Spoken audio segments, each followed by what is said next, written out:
हे आहे DL कांबळे कल्याण यांचं धम्मसूर्य प्रकाशन आहे. चला तर आपण त्यांची भेट घेऊया.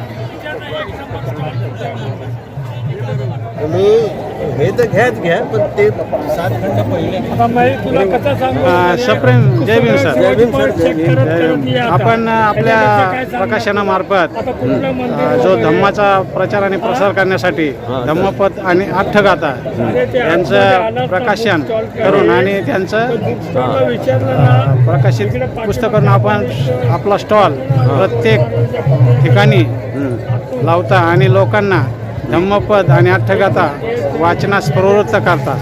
त्याबद्दल आपणास धन्यवाद.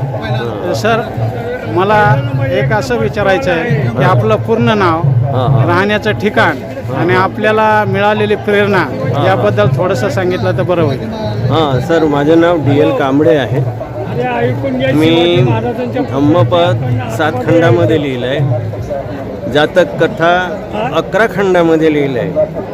म्हणजे हे पाली भाषेतून आणि हिंदीतून मी मराठीत आणलेलं आहे. एक काम कर, हे अलौकिक ग्रंथसंपदा आहे. प्रत्येकानं हे धम्मपद, कमीत कमी धम्मपद आपल्या घरी संग्रहित ठेवून मुलाबाळांना त्याचा उपदेश दिला पाहिजे.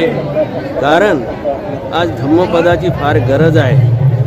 आज मनुस्मृती म्हणून लोक ओरडत आहेत, पण मनुस्मृतीच्या ऐवजी त्याला पर्याय धम्मपद आहे.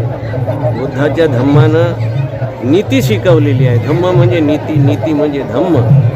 आणि हा धम्म समजण्यासाठी तुम्हाला धम्मपद म्हणजे धम्माचा मार्ग हा अत्यंत आवश्यक आहे. आणि ही संस्कृती रुजवणं अत्यंत महत्त्वाची आहे. तर माझ्या राहण्याबद्दल तुम्ही जे बोललात, मी कल्याणला राहतो, नेतवली भागामध्ये, कल्याण पूर्वेला.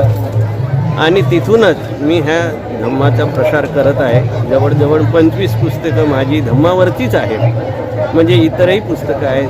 पुनर्जन्म सिद्धांत आहे, बुद्ध धम्म एक महान क्रांती आहे, कम्म सिद्धांत आहे, आणि खरा धम्मधर कोण आहे, सुगम धम्मपद पण मी लिहिलं की कमीत कमी गाथा मराठीत लोकांना समजाव्या म्हणून सुगम धम्मपद अलग काढलेलं आहे. तर अशा तऱ्हेने माझे जवळजवळ 25 पुस्तकांचं धम्माचं लिखाण आहे.